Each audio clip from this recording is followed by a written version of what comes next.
I'd say hello to you. We are so thankful to be coming to you again. We pray that God is yet keeping you and that God is still yet providing for you. We began on last week preaching from a series called The Faith Factor.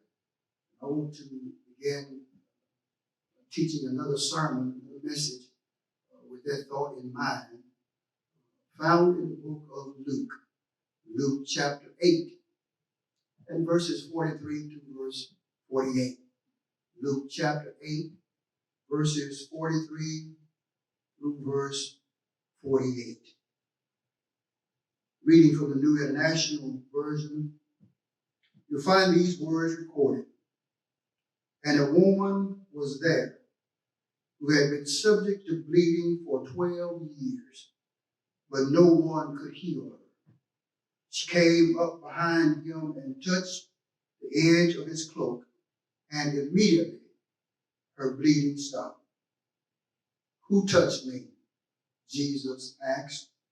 When all denied it, Peter said, Master, the people are crowding and pressing against you. But Jesus said, someone touched me. I know that power has gone out from me. Then the woman, seeing that she could not go unnoticed, came trembling and fell at his feet. In the presence of all the people, she told why she had touched him and how she had been instantly healed. Then he said to her, Daughter, your faith has healed you.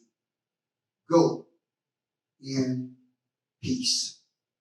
For the time that we have, I want to preach from this topic, a touch of faith. A touch of faith. To touch means to make contact with by means of something regarded as an extension of oneself. One touch can change a person's whole world. One touch can open up a new revelation to us.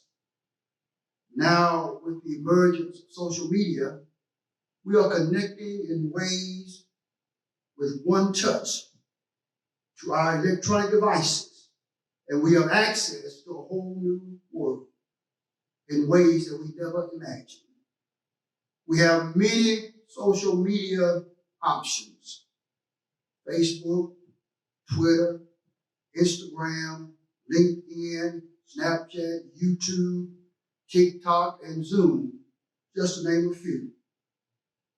Even with these modern day technologies at our use, we're still heartbroken to see a mother who has come home from working all day long in the medical field and not be able to embrace her children.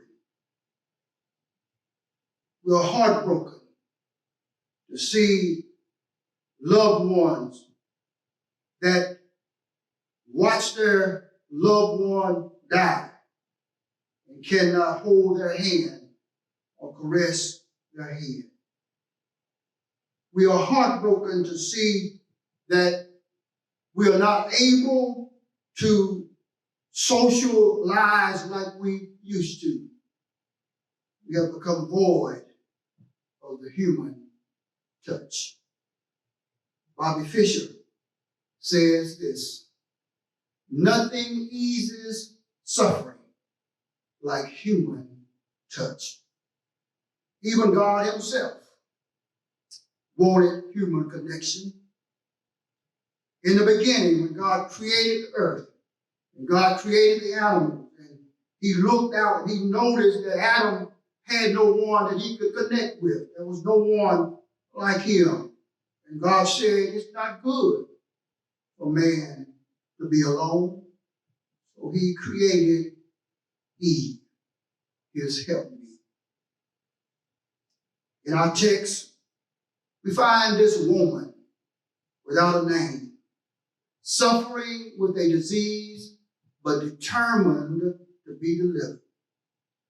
This disease was a chronic hemorrhage for which she had found no relief from the physicians and was no longer getting better, but she was getting worse.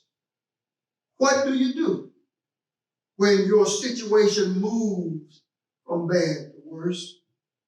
What do you do when you have spent your life savings and you have nothing to show for it? How are you to feel when you are banned from human touch and fellowship? What can we learn from this woman that will help us deal with the impact of COVID-19? First thing we learn from this woman is that we must patiently persevere. We must patiently persevere. This woman had patiently persevered by distancing, and she had patiently persevered through disappointments. For 12 years, this woman had been social distancing. For 12 years, this woman had been self-quarantining. For 12 years, this woman had been banned from worshiping in the places of worship. For 12 years, this woman has been dealing with her health and seeking relief only to be disappointed time and time again. Her search for a cure had brought her financial ruin. This woman had patiently persevered through heartache and heartbreak. This woman had patiently persevered through disappointment and discouragement. David, in the book of Psalm 40:1, says this: I waited patiently for the Lord, and he turned to me, and he heard my cry. Isaiah teaches us in Isaiah 40:31, they that wait upon the Lord shall renew their strength. They shall mount up on wings as eagles, and they shall run and not be weary, and they shall walk and not faint. Although her life savings were gone, and although her health condition has not changed, she has not given up. My brothers and sisters, I want to tell you today that sometimes life can deal us a bad hand. Sometimes life can put us in situations and circumstances that we never thought we would have to deal with in our lives. But we have got to learn how to patiently persevere through these crises that we have in our lives. Because if we would patiently persevere, I believe that sooner or later, things will turn around. It reminds me of a story that I heard someone tell. Told a story about two frogs that had leaped into a milk churn. And they leaped into this milk churn and were unable to get out. And the story says that while they were swimming around and around, one of the frogs gave up, and he sunk into the bottom of the milk churn. But one frog that was left, he kept on churning. He kept on going around and around. He never gave up. He never let go. And finally, before he knew it, he had turned that churn of milk into a churn of butter and hopped out. Patiently persevere, because things will turn around. This woman shows us that she has patiently persevered through all of the pain and the suffering that she has had to endure.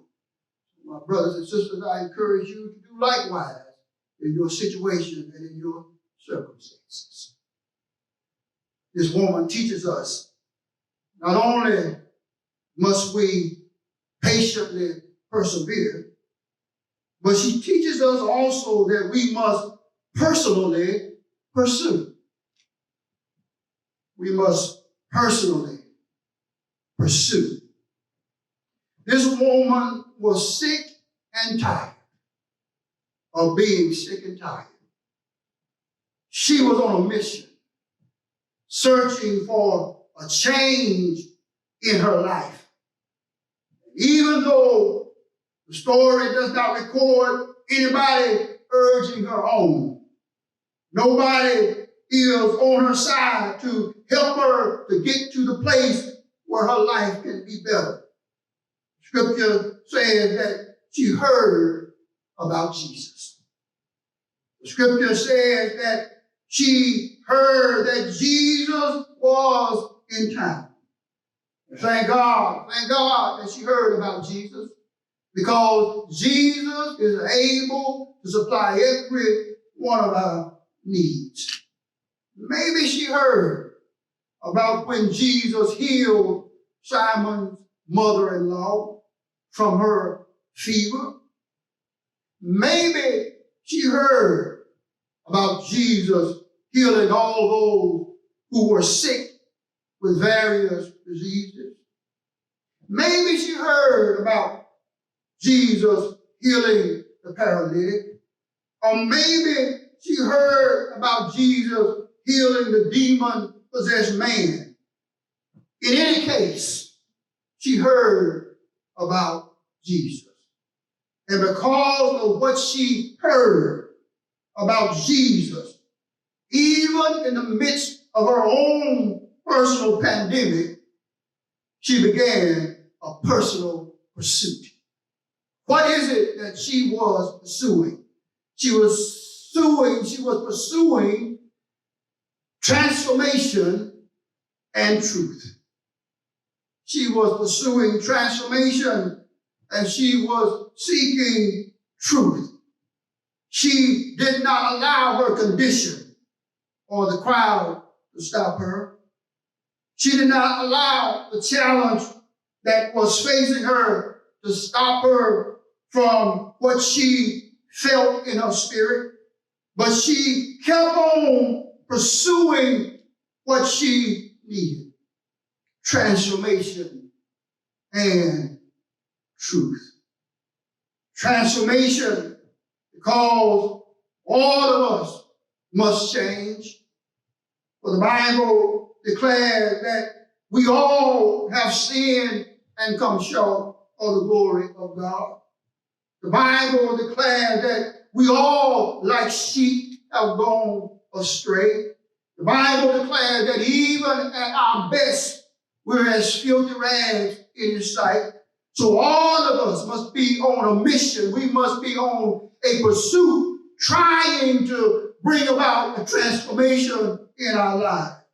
Romans 12 says, I beseech you, therefore, brethren, by the mercies of God, that you would present your bodies a living sacrifice, holy, acceptable unto God, which is your reasonable service.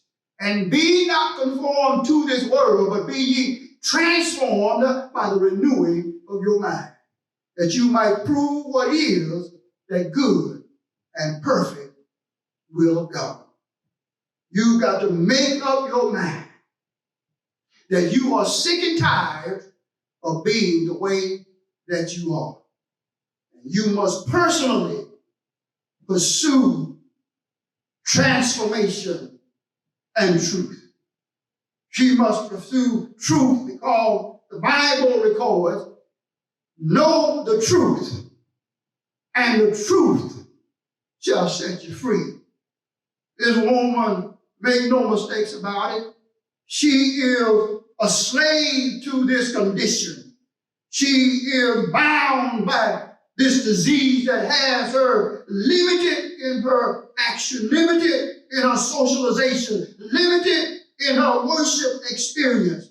But when you know the truth will set you free. Hebrews 11:6, writer says this, and without faith, it is impossible to please God. Because anyone who comes to him must believe that he exists and that he rewards those who earnestly seek him. Brothers and sisters, we have to make sure that the pursuit that we are on is personal. It's not about nobody else. It's not about what nobody else feels. It's not about what nobody else thinks, but it's about what I need. And this woman realized that she needed a change in her life. So she personally pursues this transformation and this truth that she has heard about. I encourage you, my brothers and sisters, to seek the Lord while he may be found. Call upon him while he is near. This woman teaches us that we must learn to patiently persevere. And this woman teaches us that we must personally pursue. But she also teaches us that we must purposely press. We must purposely press. We must purposely touch. We must purposely reach out. This woman purposely touches Jesus. Many people, the text says, were pressing against Jesus. But Jesus paid them no mind. Because maybe they were touching him for the wrong reasons. Maybe they were pressing against him not for what they wanted him to do in their lives, but maybe they were pressing against him only for what they could get out of him.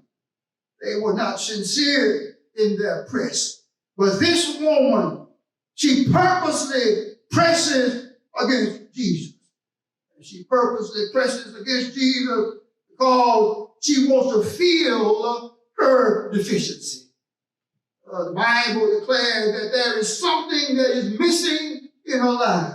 And she believes that if she can just press Jesus, if she can just access Jesus, if she can just touch Jesus, she believes that Jesus is able to fill that deficiency that's in her life. How do we know that she is deficient? We know that she is deficient because of the disease that she has. She has a constant hemorrhage. We know that she needs a touch from the Master. So she purposely presses, not only to fill her deficiency, but she also wants to fill Jesus' divinity. Oh God, James 4:8 says, come near to God, and he will come near to you. And when she touched Jesus, Jesus touched her. How do we know that Jesus touched her? We know that Jesus touched her because the Bible says that Jesus told his disciples, you don't understand.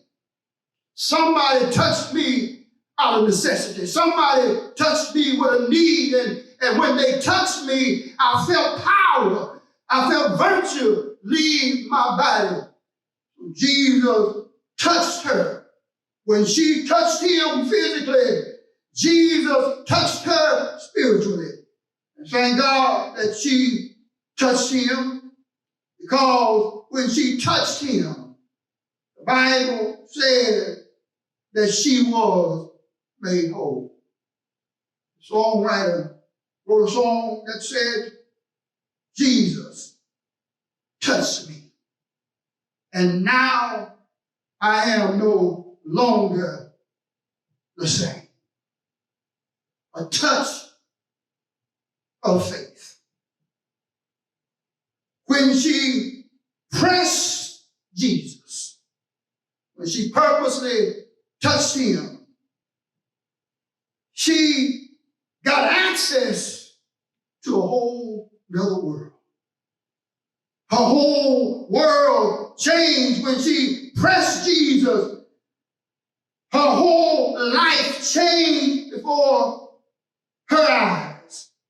Because first of all, when she touched Jesus, it eradicated her past. It eradicated her past because the Bible says that her blood drew up, that the blood that was flowing, it dried up, that the hemorrhaging that she was experiencing, it stopped. Because when you touch Jesus and when Jesus touches you back, he has a way of eradicating your past. In other words, he takes your past away. And that's the reason why the Bible declares that if any man be in Christ, he is a new creature. Old things are passed away, and behold, all things have become new. One touch of faith eradicated her past. And not only did this one touch of faith eradicate her past, but it also enabled her present. One touch, and her whole life changed. Because now, after she has touched Jesus and Jesus has touched her, she does not have to social distance anymore.